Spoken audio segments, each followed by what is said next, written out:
meeting, Christina, why don't you tell the people a bit more about the book you're releasing in June? That would be a good thing to do while I'm letting people in. We'll can say a bit about it when the meeting started as well.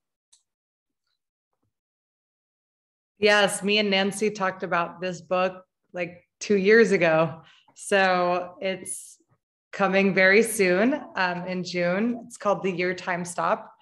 We are publishing it with HarperCollins, who was a client of Scopio's, my Scopio, which is my website I built about 9 years ago to support artists around the world to upload their images and tell their stories in times of need and to share their perspectives with the world. It is broken out into incredible different chapters. This is a black and white version, but it will be in color. And it's 200 images from 2020. Each image will send chills down your spine as you read it, and every day you'll open it and see something new. I hope it will be a historical record of 2020 for the next 100 years. People will be looking at this to see what happened around the world during that time. So I have a link here. If you can support or you have any ideas for me, let me know. It will be out on June 21st.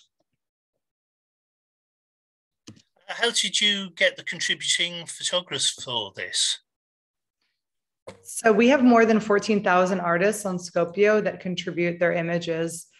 We have up to 15,000 images submitted a day from all over the world, 150 countries really. And that's what I would love to talk about when we get into NFTs, is the ability to really push us into the next generation of allowing people anywhere to participate into this industry, to be able to distribute their works, become owners of their works, which has been really gated out for, the few in the past. Now, anyone from Iran to Turkey to Ecuador to Cuba can participate and start selling their work and making money off of it, and really sharing their perspectives. So I'm really excited about that, and we'll get into that in the discussion.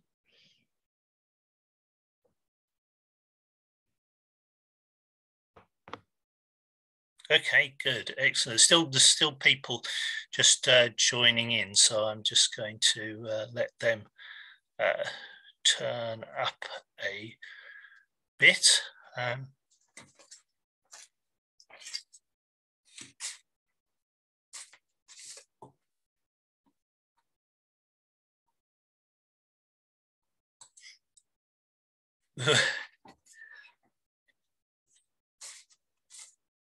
Okay, right. I think it's about time. Really, we should get on and start. Welcome everybody to NFTs, an opportunity for the photographic industry ? And what I want to do is talk about and look at what NFTs are and how they can be of benefit to the industry and what are the pitfalls and things like that. I'll introduce myself. My name's Julian Jackson. I used to be a picture researcher or photo buyer for a long time, although now I write about technology for various magazines and organizations. So technology is very important to me. I also run a small photo archive, the Werner Foreman Archive, and I dabble in photography. And I'd like to welcome my two distinguished panelists. We've got Christina Hawatmeh, who's CEO of Scopio, which is a photographic agency which oversees vision and growth. She was named one of the top entrepreneurs to follow by NY Finance. And her photographer is going to be releasing a book in June called The Year Time Stopped. Scopio is a community-based platform and marketplace where anyone can share images and stories from around the world, with the goal of elevating human stories told by people from underrepresented communities and regions. The vision of Scopio is to distribute the world's images so they can make their place in history. Scopio has over 25,000 businesses who use millions of images and hire more than 14,000 artists from 150 countries, photography, art, illustration, and more. And our other distinguished guest is Nancy Wolff. She's a partner at the intellectual property, media, entertainment law firm of Cowan, Debates, Abrahams and Shepherd, LLP, located in New York, and Beverly Hills, California. She represents a wide range of creative individuals and companies in all areas of digital media, art law, licensing and publishing, and serves as counsel to the Digital Media Licensing Association. Nancy is co-chair of the firm's litigation department and co-chair of the firm's art law and emerging technologies group, where she's been handling transactions involving NFTs. Now, what I want to do to start off with is to do something basic and explain blockchain, NFTs, cryptocurrencies with the use of Lego. So I have brought some Lego with me, and I'm going to do this. It's a bit of an oversimplification, but for those, it's, you know, some of these things are difficult concepts to deal with, and that I think this will help. And it excites me anyway, get to play with Lego. That's a good idea.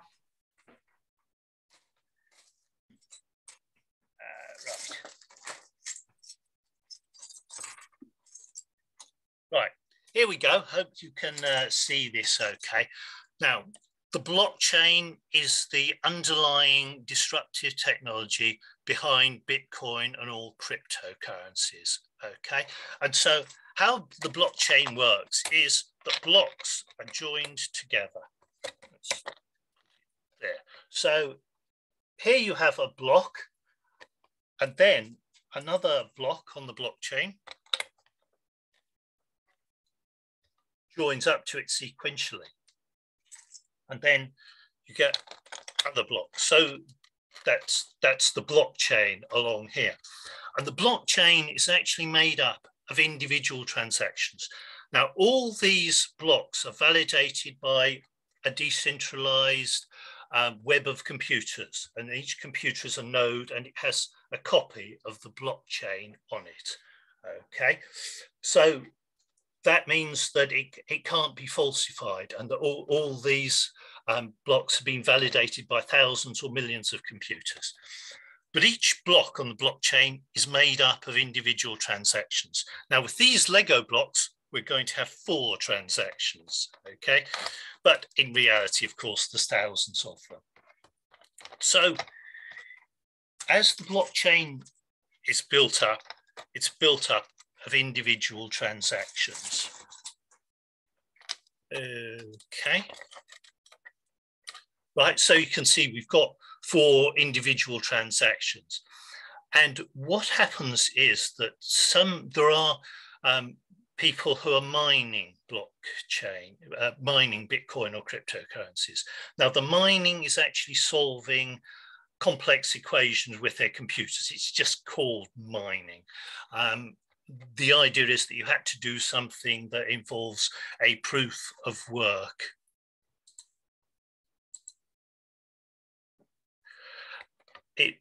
That you'd have to do something that involves a proof of work. So you have these 4 transactions.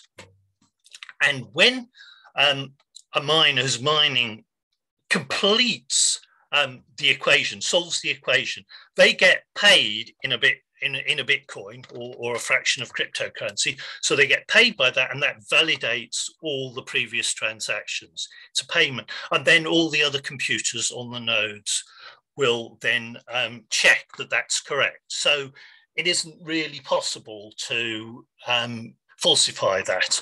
And then, of course, everything goes on and the blockchain continues on in a linear fashion. Now, that is Bitcoin. That was the way Bitcoin started off, and it's and that Bitcoin was the original, it's the prototype. Now, if you think, and things have changed since then. For instance, the prototype motor car had only 3 wheels, made by Carl Benz in 1885. But of course, we have 4 wheels in cars nowadays. And so what happens is that there are improvements. And from Ethereum, which was the second cryptocurrency, and onwards, there was what's called smart contracts. Now, smart contracts are another layer on top of the original transactions, okay? Smart contracts, I don't think is a very good term. It's more like an application programming layer. That is, you can program this layer to do something. For example, to settle accounts and to do things like that. I mean, anything you can do with software potentially could do with a smart contract. So that's you can also think of it as a visual receipt, a receipt with a picture on it. Okay, good. A receipt with a picture on it. Okay, so you have another layer on top of that.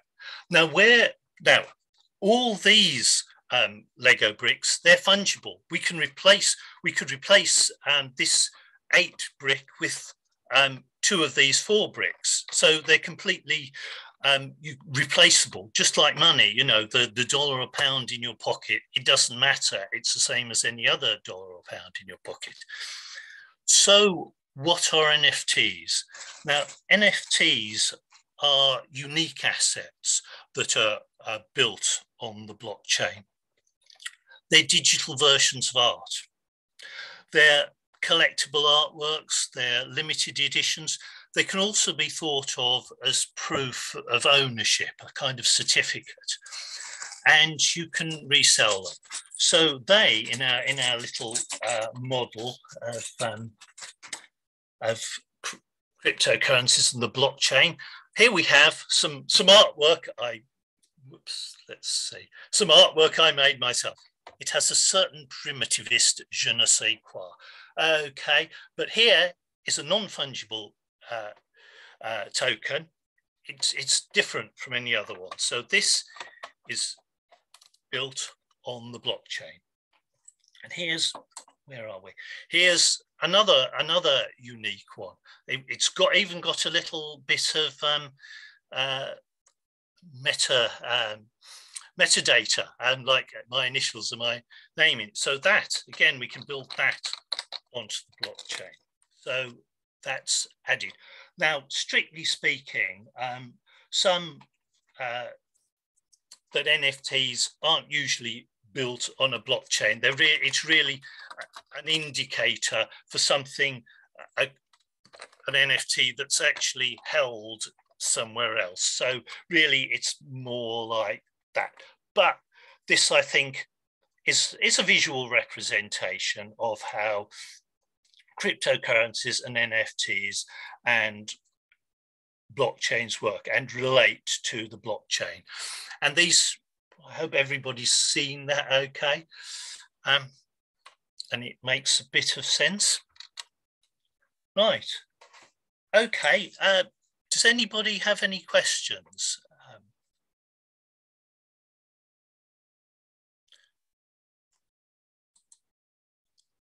No? Okay, right. Well, then I think the thing to do is for me to invite Christina to explain her view on the situation, what the opportunities are.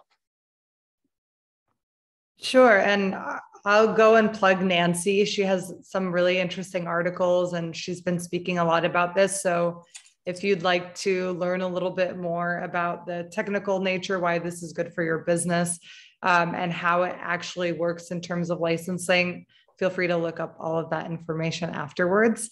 I'll go from the entrepreneurial perspective and talk about why I'm super excited now and why I think this is the most remarkable thing that could have happened in our industry. It is moving very fast. A lot of people are not sure where they can participate in this or how businesses can transform. But there are a few bottlenecks that I think are incredibly solved. Operating my business for 9 years now, I've faced a lot of hurdles when it comes, let's talk about global artists.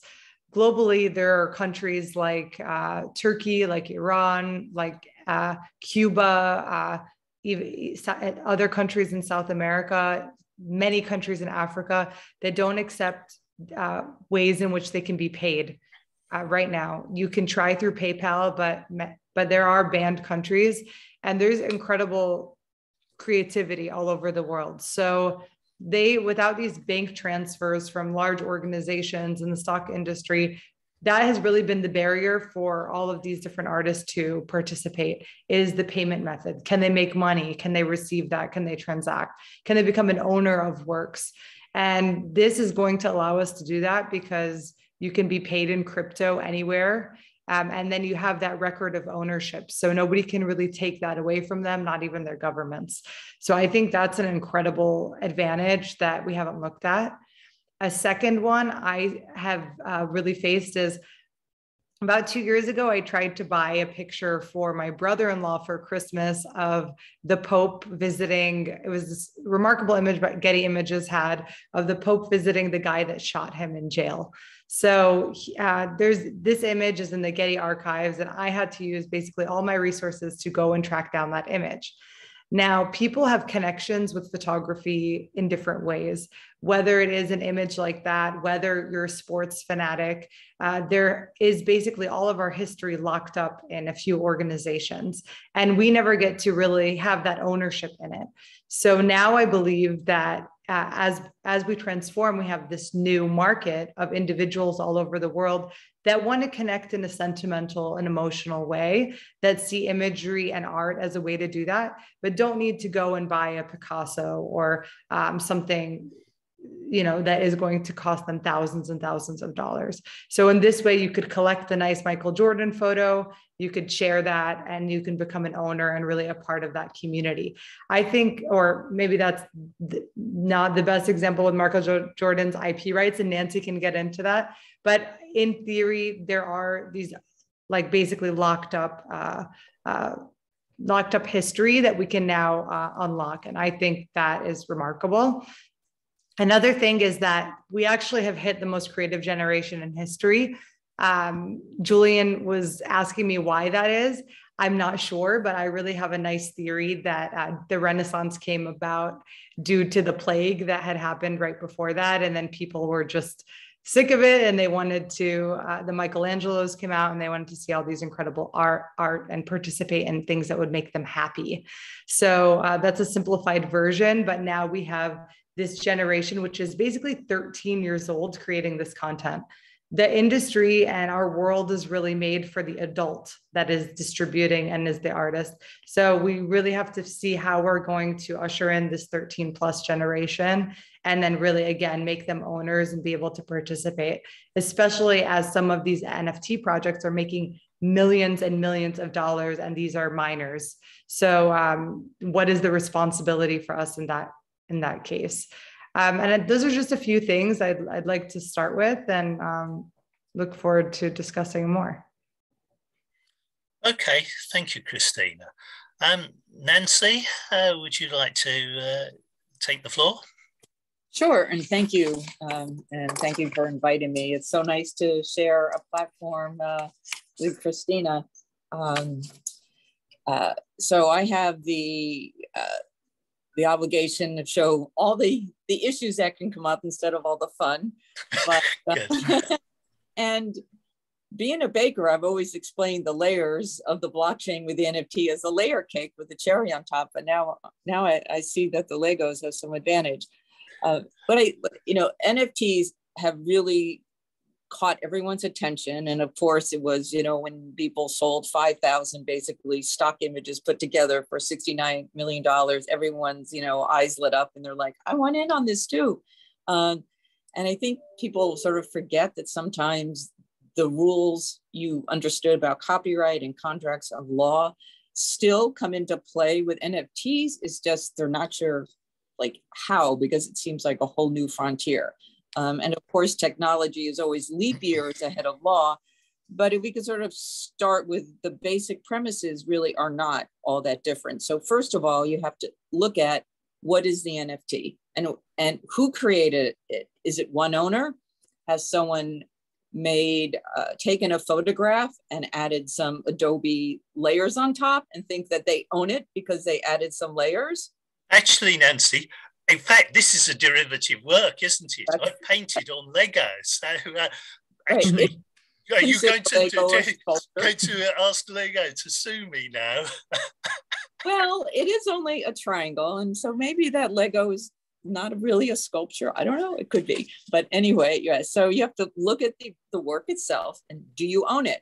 I mean, if you are the author and creator, it's pretty easy. You can take your photograph and you can go to one of the sites that are selling photographs and they can kind of walk you through how to mint it. What I would say, what I am seeing is a lot of people are trying to claim they're experts at NFTs which is hard to believe since they haven't been around that long, and want to take a big percentage of someone's sale because they're going to do marketing. But I find that this is just opportunistic. It's not that hard to go to a website and they can walk you through how to mint.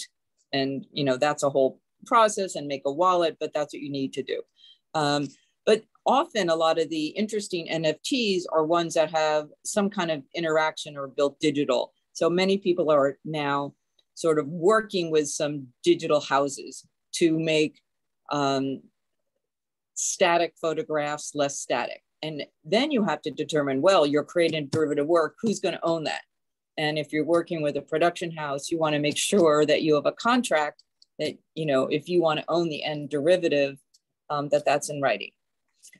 So then the second issue is, or the level of law, is that you're going to go to some platform generally to sell an NFT, unless you're developing some specific one on your own, which is pretty hard because then everyone has to come find you. But a lot of people will go to, there's some that are just for photographs now, or OpenC or Variable. There's many different platforms that, as you said, use different types of cryptocurrency. There's proof of work, and now there's some proof of stake because people are really worried about the environment.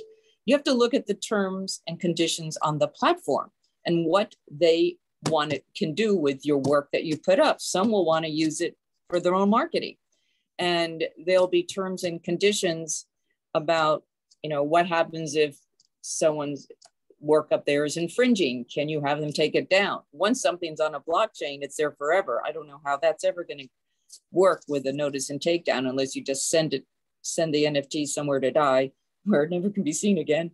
So you need to look at platform terms and conditions if you want to sell on a platform. Then if you want to buy an NFT, you have to think about what rights are you getting? Because just like you might buy a print at a gallery, if you buy a work, you're not getting any copyright in that work. What you call as a smart contract is, as you said, the wrong word. It's not a contract. It's an if-then. Someone likened it to, you put money in a vending machine, you push a button and the machine knows that for that amount of money, you get a candy bar, and out comes your candy bar. So it's not like a certificate of authenticity that you get with a gallery. Now, some of those can be linked to the chain where you would have all the things that really make a work collectible if you want to be in the art world. But your typical smart contract won't have that. Why people love the smart contract is that within it, it does contemplate a transaction where on the secondary market, an artist can get a resale royalty, which is very hard to get in the physical world. And that is, I think, what is making people very excited. That's changing too. I mean, by the minute, this world is changing. Right now, generally, many of the sites only allow one person to get that money. So if you collaborate with someone else, there's a lot of off-chain accounting, but there are variations of so-called smart contracts that can start to allow more than one person to get some of that percentage, which can be 10% or more sometimes. But then if you sell it to someone, are you going to let them share it? The right to display is a digital right. And so all those are the types of issues that are coming up, like what you can do it. And there's a situation where this group of investors bought this rare manuscript of Dune, and they spent millions, and they thought that they could then, make a movie using it. They didn't realize they had no copyright. They basically had a physical book. So there's a lot of misconceptions. And then another thing I didn't mention is you have to look at what is inside your object you're selling and see if there's any third-party rights that may or may not need clearances. If you're selling something as a fine art, you may have more leeway than if not, but you have to know if you're dealing with NBA stars and doing something that's like a collectible trading card, you're going to have a lot of issues that you're going to need to clear. And I probably went over my 10 minutes, so I'll stop for questions. On that note, can I ask, what's the difference between memorabilia and an editorial image? For example, now you can't sell editorial in all these different ways. With NFTs, you can sell editorial images. How do you know whether that is memorabilia or not? And that is what is not allowed, right? On the NFTs. Well, we're talking about trademark rights and rights of privacy and publicity. So is something an expressive work? And this is under US law. We have a very strong First Amendment. Other countries, rights of publicity are more equal to copyright. But in the US, the right to express yourself is under a First Amendment, as well as the right to use something in a newsworthy way. And so you don't need additional permissions usually to sell an image that's for editorial use or for artistic use. So if it's and I think you have to look at how it's being sold. If it's being sold on a site that typically sells art, and perhaps it's edition, perhaps not, but it's being presented as a visual work of art, if you're selling it and it's a site that's all like NBA players and they're all licensed and they're like, you're really focused in on a player like you would on a playing card, and it's in thousands and thousands of copies or something like that.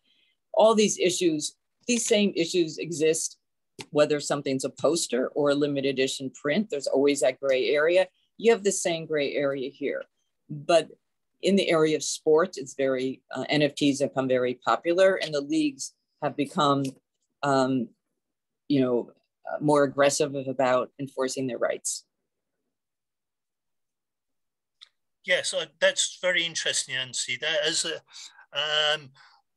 you're a player in the league of copyright, and I'm just somebody who looks on from the sidelines. If we're going to use all these sporting metaphors, but what I've noticed in photographic in intellectual property and things like that is that the law had these cases and things like that people were taken to court, and that set up precedents. And I guess that's what's going to happen over NFTs. But it's going to be more difficult because if we talk about the photographic example, if, say, for instance, there was a intellectual property case in America or in Europe, although they're different copyright, well, then everybody would say, oh, right, we've got an idea about that. Whereas this is totally global, and that, of course, something that's decided in New York or London or Brussels or whatever isn't going to hold with other legal systems. So do you think it's going to be some kind of long process before we get ideas of cases and we've got a sort of rule of thumb that we can use?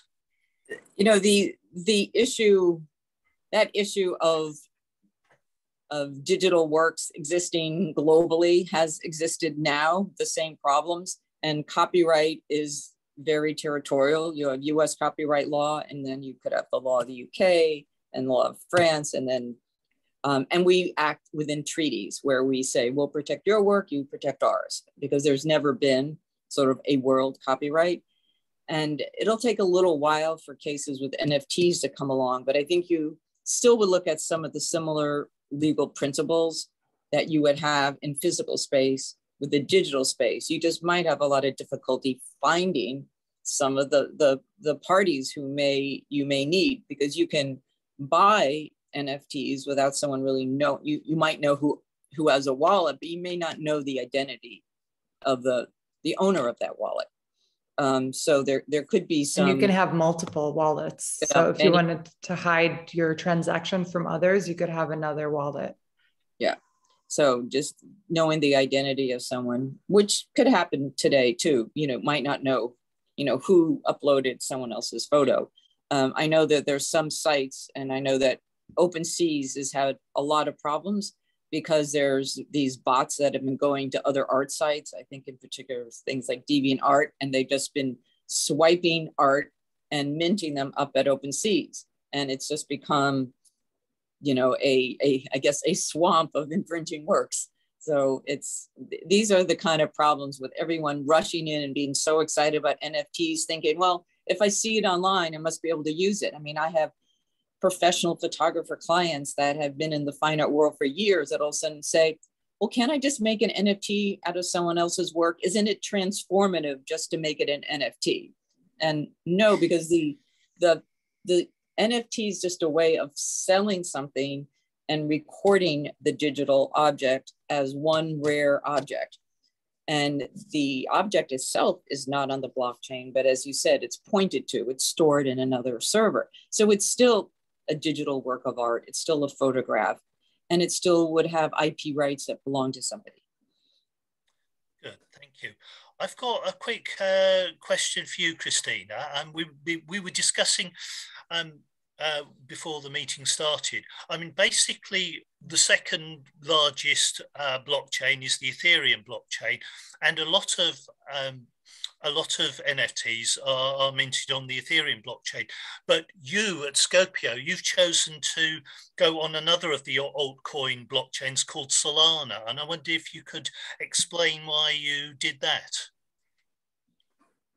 Yeah, so for background, a few months ago, we added a option to purchase an NFT on all of our images. So now there is a layer above our images that can be purchased and then sold through the blockchain. So we were at the time, I believe, the first female founded NFT site and the first photography focused NFT site. So what we wanted to do was stay true to our mission, which is to democratize the ability to sell your work and also to buy it. Ethereum today, I think, is at $3,000 for one ETH. So you really, I mean, we're talking about big money to be purchasing through, and they usually start at one ETH and go up. Solana is about $100 per one sol. So we thought it was more global for us to go through that route. And it's also more of a community-based one. Also, if you're reading the news, it's good to look at what's happening in this space because there's a lot of investment in the infrastructure of different coins. So Solana has been heavily invested in, and you'll see in the future, there will be a lot more projects and sites built on that. I don't think that you need to think about that. I don't think any of my users need to even think about that. It's just another coin. Some of the, just like the pound or the dollar, some of these pounds and dollars also have infrastructure behind them, which is what Solana and ETH do, but not all coins, not all currencies do. So if you have like a dinar, that might not have actually the system behind it where you can sell. And that's super interesting. But I don't think the user really needs to be thinking about what they're buying it in, because you can just, it's just like money, like buying a candy bar in pounds or buying a candy bar in dollars. But it's more of the accessibility of, can you own that, and can you afford that? Okay, right, good. Is from my panelists, is there anything else you want to say about this before I open it up for questions from the floor?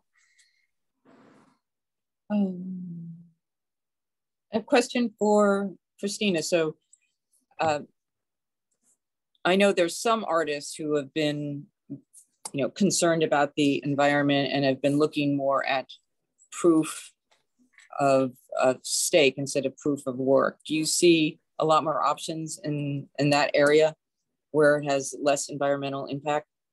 I think we really need to explain what the difference between proof of work and proof of stake is, please. Okay. Well, proof of stake, from my understanding, is the value is based on having an interest in the whatever. Yes, having some of the tokens rather than mining them. Right. Yep. Right. And yeah, because there is some artists that are very well, and a number of companies I know I've been reading about have been trying to set up the ways of mining where they can use like wind energy and solar energy. They're trying to be less environmentally horrible, which yes, I actually wrote that. I wrote an article about that. There is a large drive to use renewable energy. There's a number of reasons for that. They're actually good because you can have too much renewable energy. If the sun's shining a lot, or you've got the wind blowing heavily and you've got more energy than you can use, you have to shut down the wind turbines. But if you can actually take that off and use that to mine cryptocurrency, you can use that energy. I did get, there was somebody put in the chat that Solana's carbon neutral. I'm not entirely convinced of that, but that was a point made because all these systems have energy involved in them, so that unless you're offsetting it. But anyway, maybe we should look into that a bit more, or maybe I should. Okay, what I'd like to do now is ask people if they've got any questions. Can you, if you want to, if you find on the bottom bar, you say reactions and you can put up your hand and then you can unmute yourself. So any questions for either me or the illustrious panelists?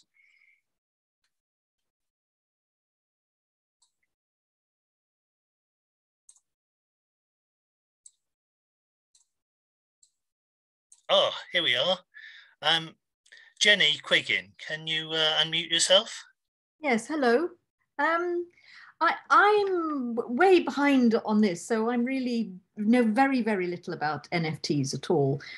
What I'm wondering is, for a photographer, if they had work up on an NFT platform, how might they expect their work to be used or viewed? Obviously, I think that depends on the terms and conditions of the particular site, but could I expect it to be then, it's a digital version, so would it just be something that people would view on their computers?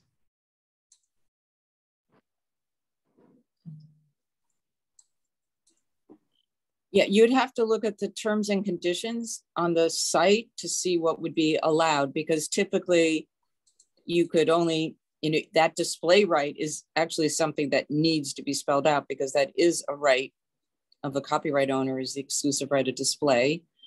So that should be there. So it may be that it could only be for private use.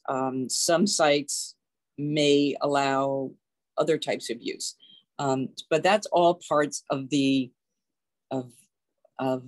information that will need to, if it's sold on the secondary market, need to be transferred to the next buyer, because what's on a terms and conditions on one website may not be on the terms where something's sold again.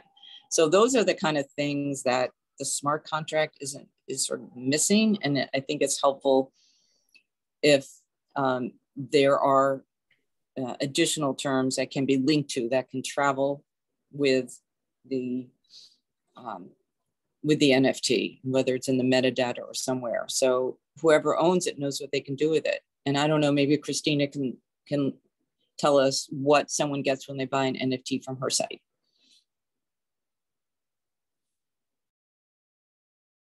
Depends on, again, the site terms that Nancy mentioned. On our site, because you're uploading your work to Scopio, you're actually licensing it to Scopio. Then we have the right of distribution for you as a stock site would. And so that doesn't allow that, again, the user to have the copyright from you. If you wanted to give the copyright, I feel like that's like the golden ticket. So for example, I would only do that if you really wanted something to happen from that specifically. So for example, Bored Apes, I think Bored Apes, they give away the copyright to the ape when you buy it. And I know I have a friend who's starting an entire film production around that, and he's creating a series around the Bored Ape that he owns. So, and he can do that, and others can create similar works or different ones completely contradictory to the story he wants to tell. So it really depends on, but that's the story that they want. They want people to create characters out of it. They want people to give a life to that purchase. So I think you have to think about that step. And I really want to talk about the whole storytelling community part of this, because it's very tricky and it's something we really haven't thought of. And it's this muscle that you really need to get good at now to be able to sell into this new market. If you have your photos up, let's say you put them up on OpenC, you list them at your prices that you believe are correct for you. You really need to add this like life into it, which is whether it is a fantasy story or whether it is actual documentary kind of an approach to it.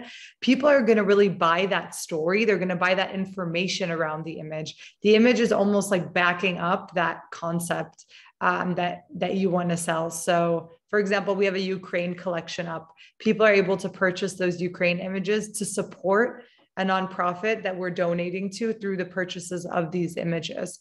We have a lot of Ukrainian artists on our website and we are supporting them in this way. So we tied something, it's called a utility. We tied a utility into that project.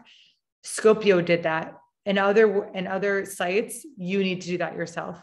So that's where you can tie, even if you wanted to like donate it to build a well, or let's say you wanted to buy something, you could actually galvanize it in this Kickstarter kind of way into your project. But the more information, the more storytelling, the more time you spend on building that narrative is going to make your images more valuable. Nancy, I think that's super interesting because before we were talking about the value of the image in terms of quality standards and more artistic measures, but now it's, I think, being judged on the storytelling of that image. How valuable is that in relation to what I'm buying? And that's where I think we have a really big opportunity to engage people in photography where they've lost it.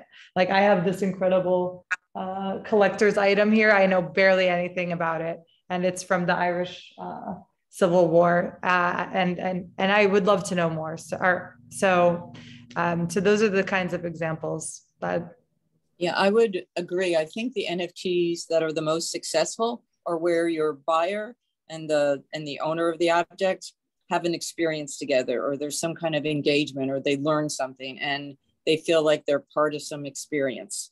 And whether you maybe connect having a physical object also with the digital, or I mean, there's so many different ways of, I've seen people do things where you buy it and then you have to like give one of the ones you get to someone else. And works very well for concepts and conceptual art, as well as storytelling, where you want sort of to tell more than just the visual aspect. Okay, that's excellent, very interesting. Now, Jason Gardner's has submitted two very interesting questions, so I'd like him to ask his questions, please. Hey everyone, I'll turn my hand off for there just to. So I sent in on the chat, but I've been researching this NFT thing for a while. I call myself NFT curious. And it's clearly, Ethereum, a lot of the big photographers are using it, and it's not carbon neutral, I've started looking into Tezos and Solana and these things, but the first question I had, my concern that most of my current network are not really, there's my cat, he says hi. He sees all Zoom calls and he must join. It is, I guess, just the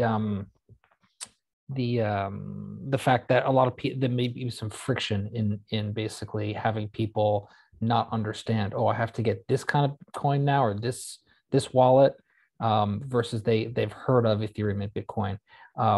Just your comments on that, how you've, maybe Christina, how you've found as people, first time loggers into Scopio to buy things, do they have problems with figuring out the Solana coin and all these things? Like, am I basically overthinking it, or is it a real concern?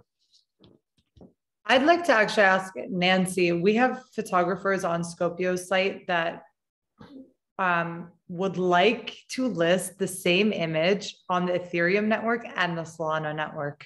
What do you think about that? Well, you know, a photograph is a digital object. And if you're not saying it's like 1/1, that you're only going to sell one, I think you probably can list it more than one place. It's really what you represent to your buyer and what they understand they're getting. So are they getting, is that the only image? Because if someone uploads an image to you, is it non-exclusive or exclusive? Can they upload it somewhere else? What do your terms allow? And so I think that's what really matters, because with copyright, you can make many different copies of something, but what have you promised your purchaser? If you went to a gallery and you bought a limited edition print and it was 1 out of 10, you expect there'd only be 10 of those in the world. And, you know, it could be sold at a few different galleries. And I know, and I think some of these issues with different wallets and having so many different kind of currency will eventually work themselves out. There's going to be middle people or middle kind of companies that will help with the interoperability. And so you can, because right now, if something is sold in one type of currency, it's hard to then sell it in another. And those are all these things that will probably start getting resolved, because there's so many different kinds. I mean, Ethereum is the most popular. I think Bitcoin is going to be opening its own big market sometime this spring, I've read. And yeah, Through there's Coinbase, a lot. Yeah, Coinbase. So there's a lot of different coins, and it does seem a little overwhelming. Like, what coin should you do? And I think at some point it might not matter. There'll start to be markets that. Yeah, I think also not just looking at the coin, but you want to look at the website. For example, OpenC, people are very familiar with it. I think it has like 90% of the market share for Ethereum, something, Nancy, something really big. Yeah, really. So I would be like, oh, if my friends know OpenC, I would go to OpenC.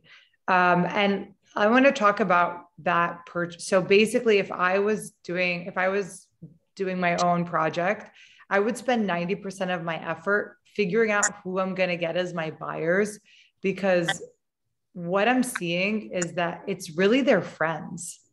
So it's kind of like Kickstarter, Nancy. I did a Kickstarter years ago, and they were like, oh, there's all these people on Kickstarter and they're going to buy your thing. I ended up raising $32,000. That's how I started my business 10 years ago. And it actually ended up being all my friends and family. And then they put 12%, they take 12% out of it. So I was like, I could have just not taken the 12%, got my friends and family to do this.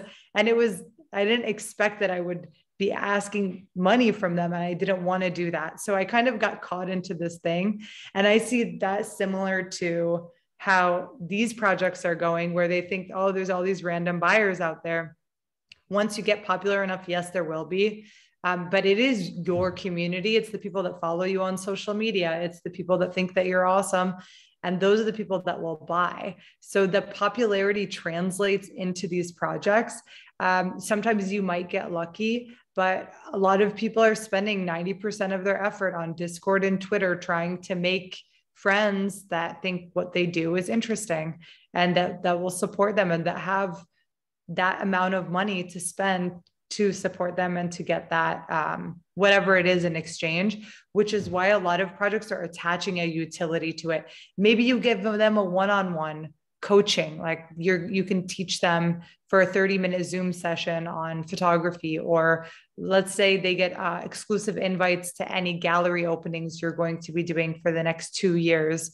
There's things like that you can attach. You don't need to have it ready yet, but you can just say, hey, for every event I'm going to be doing, or for any release I'll be doing, you'll have a print. I will mail you a print for the next 1 year if you buy this. So I'll send you every month. I'm going to send you a new print for 1 year if you buy this for $1,000, let's say.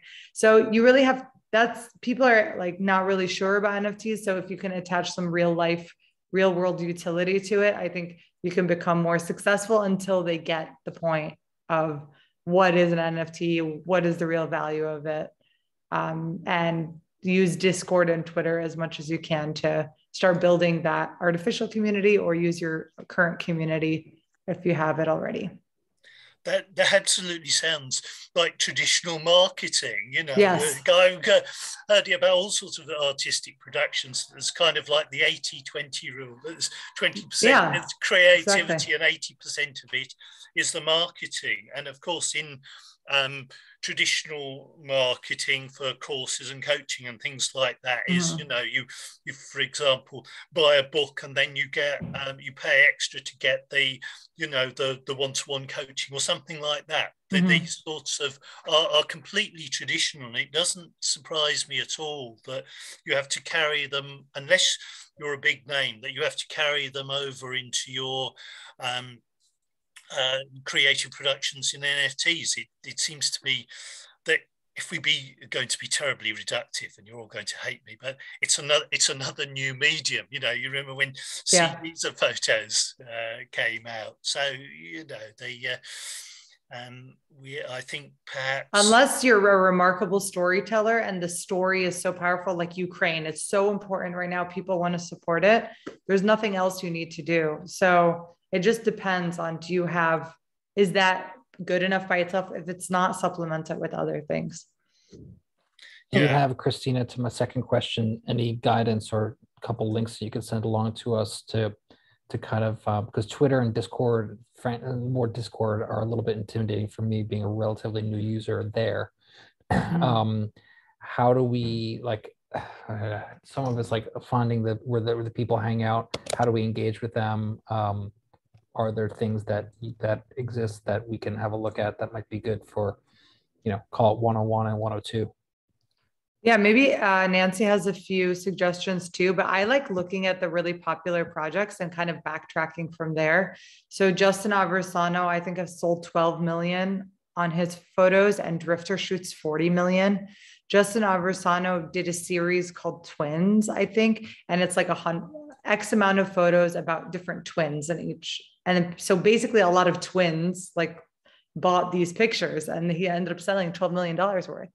And then Drifter Shoots is a guy that posts photos of his sneakers, like on the Golden Gate Bridge. And I think they're Vans on the Golden Gate Bridge in different places. You look at it and you're like, on Scopio, I have thousands of those pictures, thousands, but this guy created a story around it. And so what you can do is join their channels, follow them, see who's talking about it, and see how they're setting up their channel, and copy what you want to, and kind of backtrack. So look at some people you want to be like, and then see what they have set up, and then copy that. I think and create your own landing page on your website dedicated to that, or make your social media about that too. So that's what I would do if I were you. Okay, thanks. I hope that answered your questions, Jason. Has anybody else got any questions? Please raise your hand, or if you have. I'm not getting any raised hands.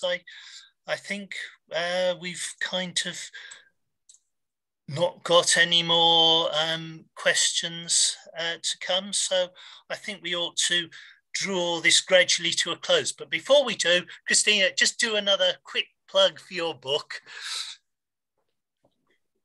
So in June, the Year Time Stop will be out. It's currently out on all major platforms: Amazon, Barnes & Noble, Target, Walmart, global retailers. It's 200 images from around the world, and each image will literally send chills down your spine. It's accompanied with a story. It's a beautiful coffee table book. And there's chapters that will really delight you on what happened during 2020. So if you don't see it now, maybe you'll see it in libraries, museums for the next 100 years. And are you going to be selling those as NFTs, the individual images? We're thinking about an NFT release project for the books, where they get something related to that, because each one has its country also. So a lot of connections can be made. The community. Right. If you have any platforms like podcasts or TV or anything, anybody has recommendations, I'd love to connect with me. I'll add my email as we start the promotion of that. Yeah, it seems the music industry. And Nancy helped me with it too, for disclosure. Good. Sneak preview. The images are amazing. So, yeah, the music industry has done well, thinking about combining NFTs with like, you know, music that's coming out, and you can get an NFT and you can trade it in and get, you know, the download, or you can get front row seats at a concert. So I think what you were saying about trying to make a story or make an experience, give something to who's buying it is true, because I think a lot of these NFTs are really not being bought by art collectors. It's a whole different market. And a lot of it I think of as all the trading card kids who want to like go on and buy a little something every day and have something. But you have to think of who your audience is. And they say 90% of these projects will end up failing. So you really have to do a lot of research and realizing and how you're going to make it and how you're going to stand the test of time. And probably you might not want to mint a lot because it's expensive. Like you can put something up on some of these sites and not mint it until someone actually buys it. There's some tricks to try to save some money. That's also why we did Solana, because it's like 10 cents a mint instead of $100+ on Ethereum. Yeah, that makes a lot of sense. And I just checked up, the Solana blockchain is the 9th largest in the world, according to CoinMarketCap. So although it's not as big as Ethereum, it's still and of course it has advantages. So it's going to be a very big platform, I think, in future. Anyway, I think we've come to the end of our time. And firstly, I want to thank our wonderful guests, Christina of Scopio and Nancy Wolff of CDAS. And I also want to thank all the guests and people who've come here. I hope you've got something out of it. And I'm also planning to do another one about NFTs probably in May. So I hope that I'll send you an invite and stuff like that. But I want to thank everybody, and I'll call this production to an end and draw the curtain.